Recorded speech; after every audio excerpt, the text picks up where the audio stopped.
everyone. Welcome back to Riffs Across Generations. I'm your host, Andrew, and I am here with my co-host, as always, Eli. We're using the baby microphones today because we are live at Deviant Libations in Tampa with Florida's own black metal band, Voidrium. Hello, gentlemen. How's it going?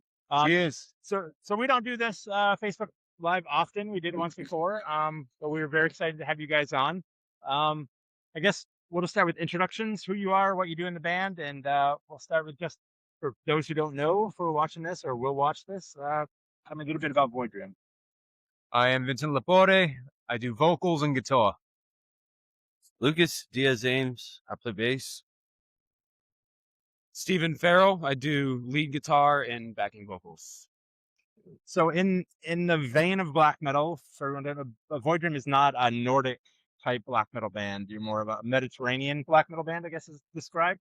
Correct, yeah. So our goal essentially is we try to mix like the melody that came with the Greek scene, bands like Rotting Christ, Varathron, Zemial, Nergal, Macabre Omen, Funeral Storm, and we mix that with the Italian sound, the ritualistic debauchery element, like Mortuary Drape, Infernal Angels, Opera 9, Bunker 66, and of course we throw some American aggression into it as well.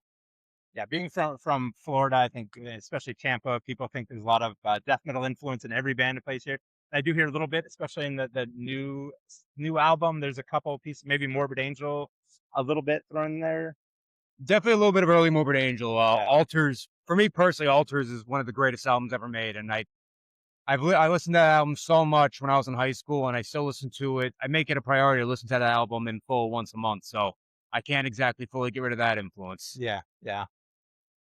So I want to play my black metal card, where I have been in black metal for a while, and you did mention Varathron. And this is a copy of their first demo. Oh my god, so that's pretty cool. 1989. Yeah, there's not many. That is fucking awesome. Same lead singer as it is now. He's the only original member of the band, but here it is. It's my black metal card. You get that through tape trading back in the day? Back in the day, tape trading. Yeah, I had a tape trader in Greece, a friend that we trade back and forth, T-shirts and music. And this was one of this and early In Flames and some other bands like this. Most of them recorded, but some came out with demos like this.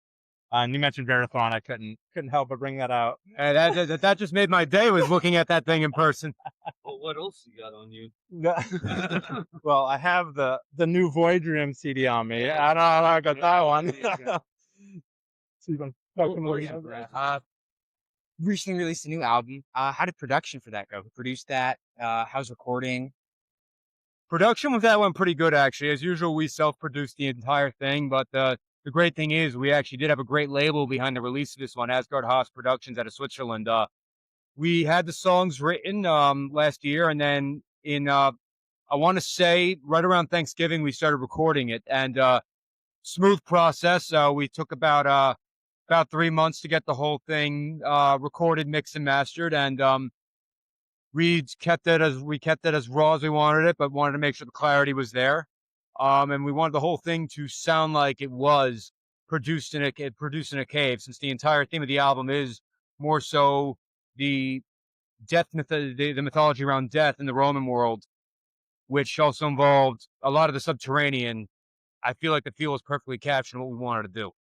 Yeah, and I think the not in Nordic black metal, but yours is. There's a lot of songs in here about Aqua, the name of the album, about water gods, maybe a water death.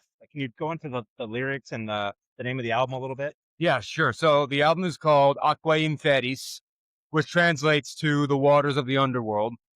And basically, similar to the Greeks, the Romans had many beliefs that when you are going to the underworld, you are transported by some form of body of water. For instance, Avernus, the first song, is actually a lake that is still around nearby Napoli, which was thought to be a portal to the underworld, because there was never any birds that flew around it.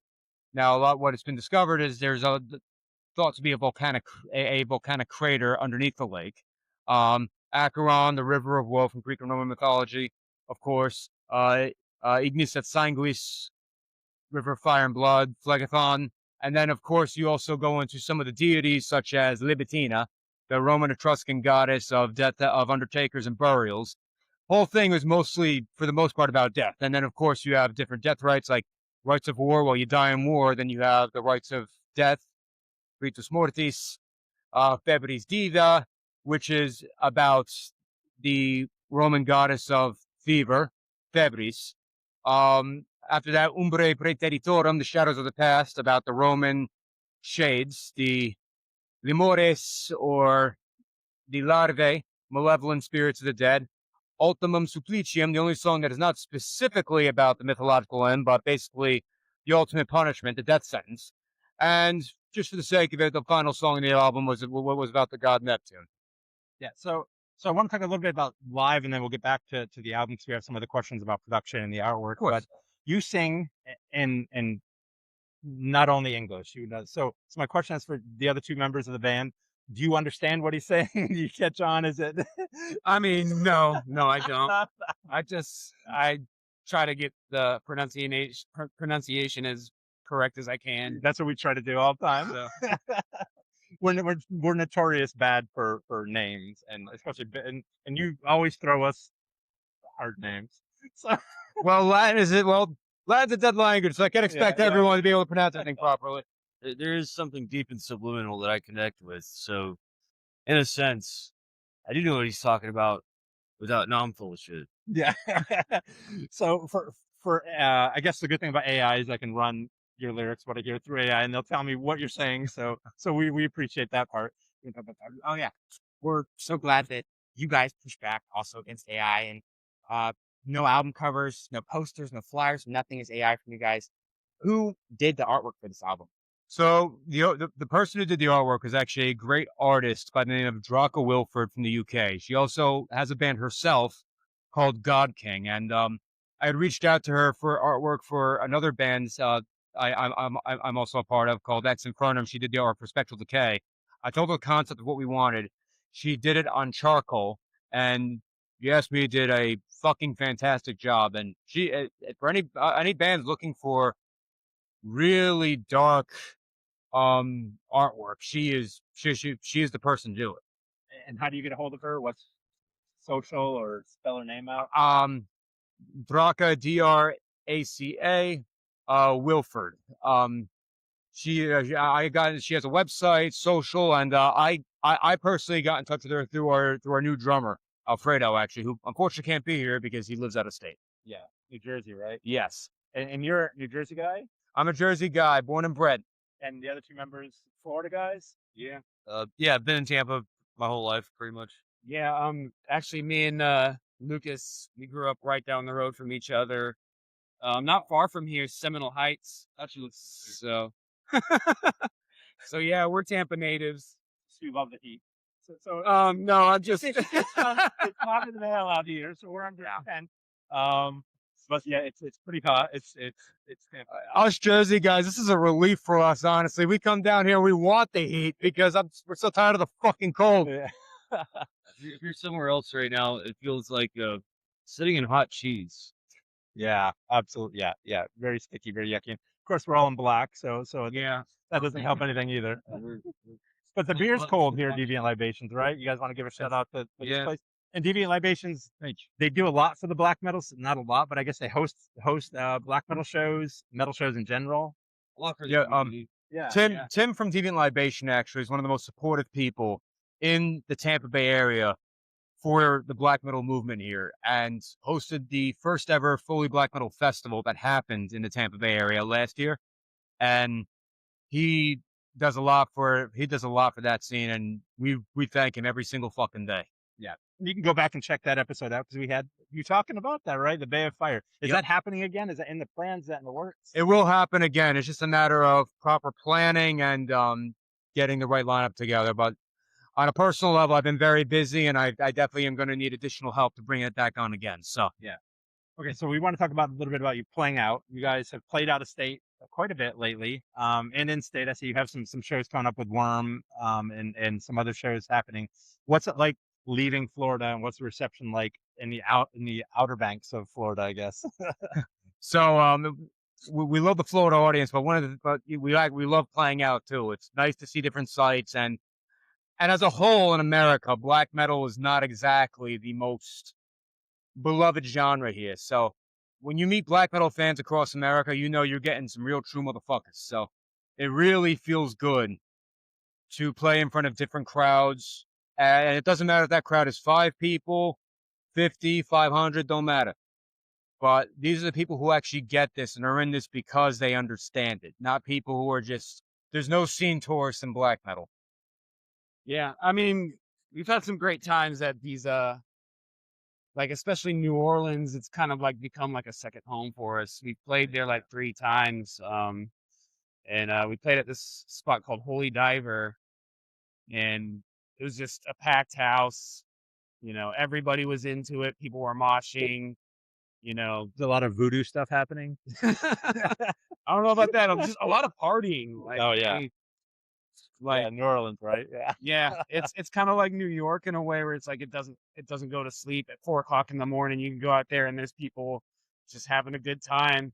You can walk around with your beer and nobody cares. I mean, you can't do that in New York. No, Yeah, no. it's a different scene. So is the black metal scene healthy in like New Orleans? And I know you guys just did North Carolina, South Carolina. What's it like? Do you see black metal kids like younger, or is it older, or is it a mix of just people coming out to see a live show? There's less of the all ages crowd, at least that I've noticed in New Orleans. Mississippi, we had more of an all ages. We did see a younger crowd in North Carolina.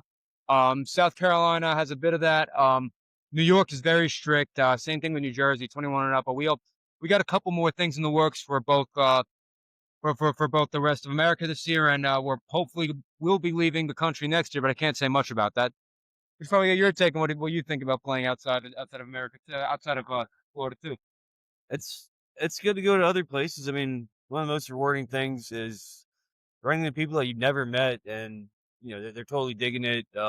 All the other bands have been really. I mean, the scene's strong. The places we played, and I think we've been fortunate. Like Vince, you've done a good job at making connections, previous connections that really put the legwork into making a quality show, and it's so far nothing bad. I mean, this should probably add that I think I'm still under like playing 10 shows with this band. Yeah. So But so far, so we can connect that. That's where did you find him?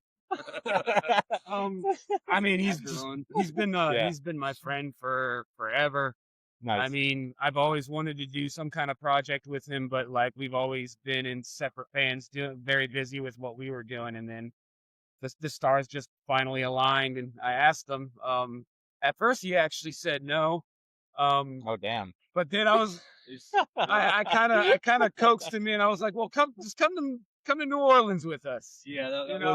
was kind of a deciding fact. I mean, I said no, and it was I don't know if I should add this here, but whatever. I do have a lot going on right now and just getting more into it. You're showing me the demos for what ended up being this release, and obviously New Orleans, and with a little bit more coaxing, I was sold, and here I am, and I couldn't be any more happy. Yeah, very cool. We did a good job greasing the wheel. Oh, Hey, when you run out of lube, you spit on it. Why? yeah. How'd you guys kind of, I guess, move on from the last album? How did you progress? You feel like you're better songwriters, just better musicians in general? The goal for every band in their new release should be to continually improve on your craft. So from the split we did with Cassis Belly last year, I feel like we did improve as songwriters, as artists, and we're figuring out more. Like one thing we've been doing is from when you go to the first release we had in Sanus Deus Imperator, all the way through Aqua Inferis, I think there is a audible progression, in my view at least, and on top of that, there's been a thematic progression at all. It started off as just we're touching on the subject of ancient Roman history and mythology, and as time has gone on, we've been slowly focusing on the mythological aspect of it, and lately we've been looking into the darker side of that in particular. So something that black metal isn't notoriously talked about with is production of the music. Your production on this album is by far your best. if I could say that. And I think in the whole scope of black metal, with the exception of like the Rotting Christ of the world, this is an exceptionally well produced and mixed album. Thank Can you. you talk a little bit about what time got put into the mixing of it, and what changed from your last ones, and I guess what sets your production in front of other black metal type productions that are out there? 'Cause So it's synonymous, black metal, terrible production, but this is heads above that. yeah, so I actually had some production assistants. I'm good friend. Not too long ago, I made good friends with a man named Saki Saxiotis from the band Funeral Storm, who produces a lot of great things. I had reached out to him not too long ago. Well, actually, he reached out to me because I had posted something in a Facebook group looking for advice, and actually he actually saw it, or one of his students saw it. He ended up sending me a friend request and then reached out to me, giving me some production advice of how to go for that old Storm Studio sound Yeah. and exactly what he did to get there. And then from there, I also took some creative liberties of my own to try to get as close to that point, but put my own spin on it. And it's just it's just nature of of training your ear to get better. As far as the actual production quality, drums were set up differently this time around. Guitars and bass were mostly the same with a few small tweaks. And we did use a better microphone for recording vocals this time around as well. And we added a lot more reverb to the mix this time around to get that subterranean feel to it. Yeah, so yeah, we noticed. First, we always talk about on the podcast. We like drums that sound like drums. The drums production on this is excellent. We can hear the cymbals. We can hear what cymbals they are. We can hear what toms there. So that was great. We also really liked, and we were talking about even on the way down here, the way you layer your guitars on top of the sound. That's pretty unique sounding. I think we don't hear many bands doing that. You want to talk a little bit about that and how the guitar playing mixes in with the whole rest of the songs on the album? So one of the things that me and Steven try to work out a lot is we like a lot of twin guitar parts where we're not always playing the same thing, but then when we do go to the same thing, it makes that much more powerful. So that is so like in some cases where sometimes some cases you want to pan if there's like a dual lead, you want to pan two leads separately and then put the rhythm riff in the center. And then if it's just twin guitar parts, you put one guitar in one side, the other guitar on the other, and it basically does create a layered approach to where it does give more depth to the part. Essentially, at least that's my take. I'm curious to hear what you got to say about it. I mean, yeah, really, it comes with a lot of chemistry. Having worked with Vinny for years, we've gotten better at reading. Like, okay, I write something like this, and I'm curious as to what he's gonna put onto it. And we've gotten better at really reading that from Yeah. each other and complimenting what each other has written. So I think it's really just with time and building a chemistry as musicians, you grow and you know come up with better arrangements over Yeah, time. very cool. And this is kind of a nerd question. We're talking about whether I was going to even ask it coming down because I don't know if it sounds totally silly. There's a song on the album, and I don't know if there's a lot of classic influence in what you guys hear in your ear and how it comes across music. But forgive me for saying it if it's not. No It worries. sounds like a part from the Nutcracker, where the tree comes up at the end and it's all glorious, and it's a guitar part that it's just a progressive structure that you use on there. So it's very to me in my ear, it's very classical music sounding, but with all the black metal undertones. Well, it was not the Nutcracker, but out of curiosity, which song are you talking about? Shit, I knew you were gonna ask that. I don't remember the name of it. Do you remember the number? Or No, it's I can hum it, but I'm very terrible and tone deaf at humming. So no worries. Um, we in some stuff I write, I actually look at some old Southern Italian folk music actually for some inspiration. So while I'm not so much influenced by classical, there is some old Italian folk music that I am inspired by. yeah, very cool. It's a cool album. You should listen to it. You should not just take my advice or Eli's advice, like always. Want to talk something a little bit outside the black metal genre, Banana Man. So everybody seems to have an opinion on it, and we were talking about it a little bit earlier, and there are other bands that. So the disappointing part for me was what the crowd did, how they just fell in line like sheep, and then they did what the band said. We have seen bands like Sanguisugabog. Eli was at a show. What were you, 12 at the time? Yeah. And lead singer Sanguisugabog said, "Beat up all the young kids, find them all and beat them all up." We're thankful the crowd didn't do that because I didn't have to escort them out. Do you see that, Chris, here or anywhere you've been? And do you have a really strong opinion on the Banana Man incident? So in the genre of black metal, there tends to be a lesser rowdy crowd, at least in our experiences of shows I've been to and shows I performed. As far as the Banana Man incident, even though we take what we play very seriously, if someone were to show up at a Voidrium concert in a banana costume, or I was at a concert once where someone was dressed as Garfield, I've seen Pikachu's, you name it, I think it shows more about the band End It from their reaction to it, about their egos, which are clearly very fragile, Yeah. to call on the crowd to beat someone up and strip somebody for wearing a for the simple act of wearing a banana costume. And for anyone who defends this, I ask this question publicly: if it was a woman in the banana costume, would you be calling for the same thing? That's And a if mistake. and so before people are saying that they're okay with it, ask that question to yourselves. And if you think that is okay, then you need some serious fucking help. you've got some other issues. Yeah. Yeah, I mean, my opinion is like somebody paid to come and see your band. They took time out of their schedule to drive Yeah. somewhere with gas prices the way they are. Like, you should be grateful that they're there at your band. And if you're worried about some banana costume guy taking your thunder, then maybe you're not a very good band to begin Yeah, with. yeah. Like, Yeah. Yeah, we agree with that. Banana Man. Yeah, I actually had some friends who defended it, and I don't really get it. I mean, it's people are out to have a good time. Why get in the way of somebody having a good time? I mean, they're not hurting anybody. If somebody dressed in a banana, like I think touching on what you said earlier, if a banana costume's hurting your feelings or whatever, maybe you need a hug.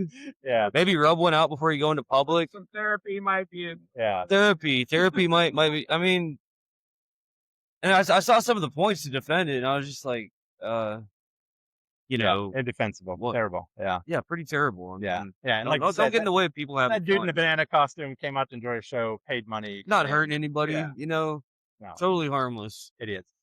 Before we get into wrapping it up with you guys and find out where you're at next and all that, you are doing some vocal stuff on social media, correct?